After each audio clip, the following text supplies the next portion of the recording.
तो अब हम लोग डिस्कस करने जा रहे हैं नई मंजिल स्कीम के बारे में। इस स्कीम की शुरुआत हुई थी 2015 में। ठीक है, अब 2015 को हम याद कैसे रखेंगे?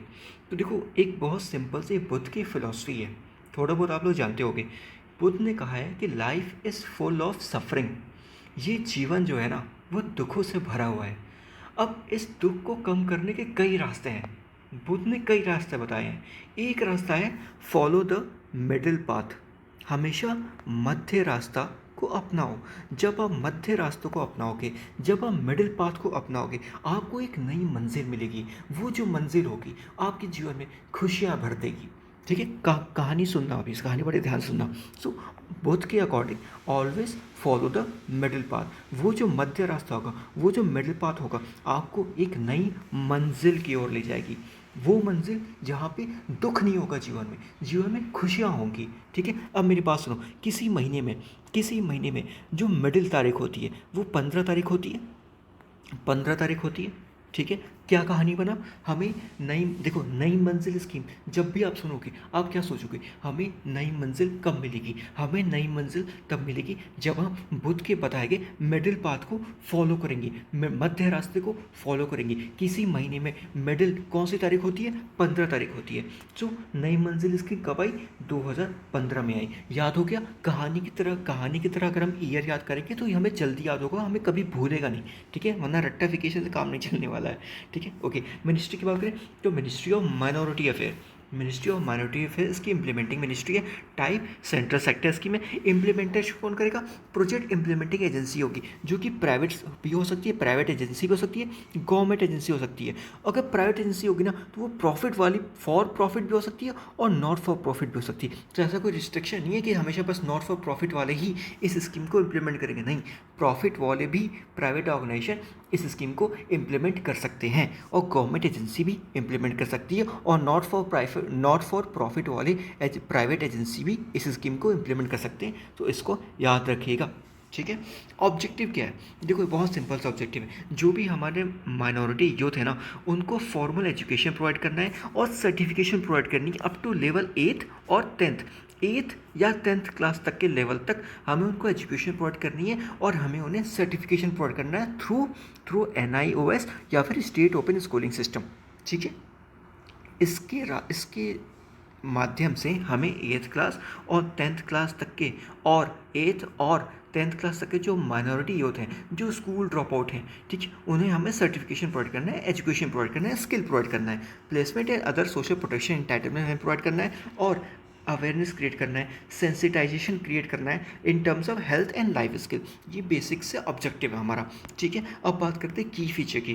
तो देखो, जो भी हमारे जो माइनॉरिटी कम्युनिटीज़ है ना, इसके लिए, उनके लिए ये जो स्कीम है, ये इंटीग्रेटेड एजुकेशन और लाइवलीहुड इनिशिएटिव दोनों काम करेगा। एजुकेशन प्रोवाइड करेंगे और बेसिक स्किल प्रोवाइड करेंगे, ताकि इनको कुछ बेसिक जॉब मिल सके, जिससे इनका जो लाइफ स्टाइल वो इम्प्रूव हो सके। ठीक है, अब ये स्कीम में ना non residential integrated education training skill है। कोई रेसिडेंशियल नहीं होगा, non residential, it is non residential education and skill training scheme. ठीक है, ये टोटल 9 से 12 महीने तक चलेगा। 9 to 12 मंथ तक ये इसका ड्यूरेशन होगा। ठीक है, जिसमें से मिनिमम 3 मंथ जो है ना, मिनिमम जो 3 महीना है वो प्योरली डिवोटेड होगा स्किल ट्रेनिंग इन 3 महीने में, कम से कम मिनिमम 3 महीने में स्किल ट्रेनिंग पे ही बस फोकस होगा। 9 से 12 महीने तक ड्यूरेशन है, जिसमें से बस 3 महीना जो है ना, वो पूरा मिनिमम 3 महीने जो है वो प्योरली स्किल डेवलपमेंट पे, स्किल ट्रेनिंग पे फोकस रहेगा। ठीक है, 50% ऑफ द फंडिंग जो है ना वो वर्ल्ड बैंक सपोर्ट करेगी। ठीक है, जिस मतलब total $50 million world bank provide करेगा। और एक बहुत इंपॉर्टेंट बात याद रखिएगा, ये पहला स्कीम है ना जो world bank minority welfare scheme में इन्वेस्ट कर रहा है। ऐसे ये स्कीम पहली बार है, ऐसा पहली बार है जब वर्ल्ड बैंक जो है ना कोई माइनॉरिटी वेलफेयर स्कीम को सपोर्ट कर रहा है। इससे पहले वर्ल्ड बैंक ने अभी तक किसी भी माइनॉरिटी स्कीम को सपोर्ट नहीं किया है। ठीक है, सो नई मंजिल एक ऐसी पहली स्कीम है जिसको वर्ल्ड बैंक सपोर्ट कर रहा है, पहली माइनॉरिटी वेलफेयर स्कीम है। याद रखिएगा, बहुत इंपॉर्टेंट फैक्ट है ये।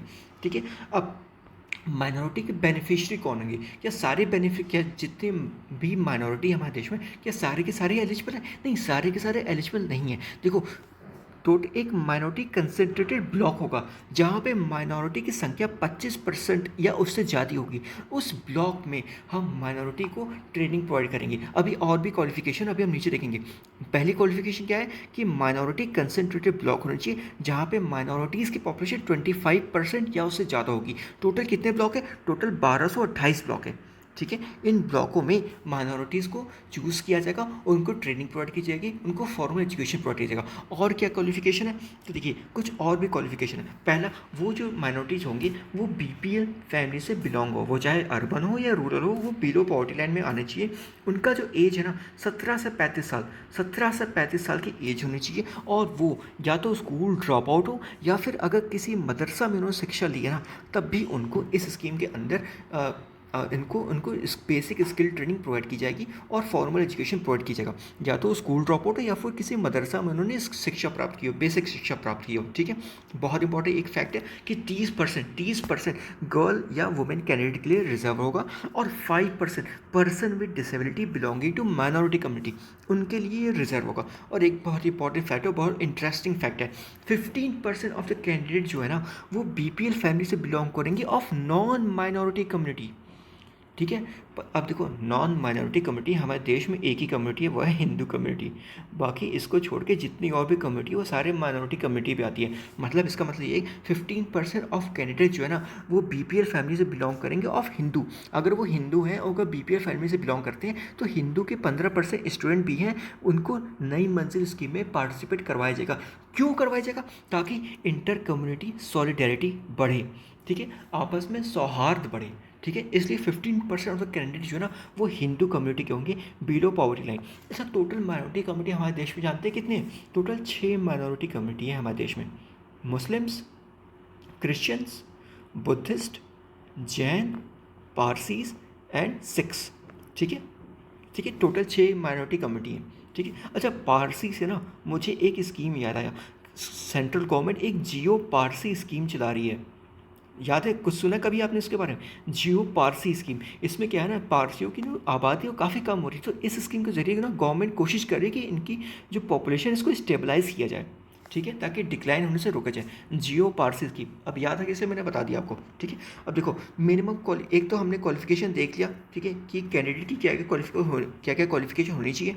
ठीक है, और देखो हमने क्या बोला था कि हमने क्लास 8 या फिर क्लास 10 दोनों में से किसी एक में बच्चों को ट्रेन करेंगे। अगर क्लास 8 के ब्रिज प्रोग्राम में बच्चा पार्टिसिपेट कर रहा है तो क्वालिफिकेशन, मिनिमम क्वालिफिकेशन ये है कि एटलीस्ट वो क्लास 5 पास हो या फिर फेल्ड हो स्कूल लिविंग सर्टिफिकेट के साथ।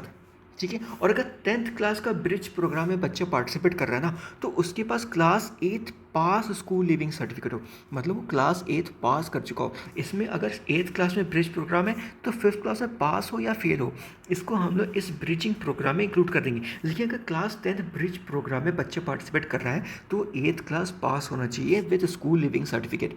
ठीक है, बहुत इंपॉर्टेंट क्राइटेरिया, इसको याद रखिएगा। और एक इंपॉर्टेंट फैक्ट ये है कि मिनिमम 70% यूथ जो है ना जिनको हम लोग स्किल प्रोवाइड कर रहे हैं वो एक्चुअली सक्सेसफुली उनका प्लेसमेंट हो सके after 3 month of completion of training. Training के ख़त्म होने के 3 महीने के अंदर 70% ऑफ द यूथ है उनका प्लेसमेंट होना ही चाहिए। ठीक है, गारंटीड प्लेसमेंट उनका कम से कम 70% स्टूडेंट का गारंटीड प्लेसमेंट होना चाहिए 3 महीने के अंदर, ट्रेनिंग कंप्लीट होने के 3 महीने के अंदर। ठीक है, ओके। एक स्कीम है ना, गवर्नमेंट नई रोशनी स्कीम चला रही है, उसके अंदर वुमेन को ट्रेन किया जा रहा है। सो जो वुमेन ट्रेन हो रही हैं उनको मोबिलाइज किया जाएगा इस स्कीम के अंडर ताकि ज़्यादा से ज़्यादा लोगों का पार्टिसिपेट ये वुमेन करवा सकें।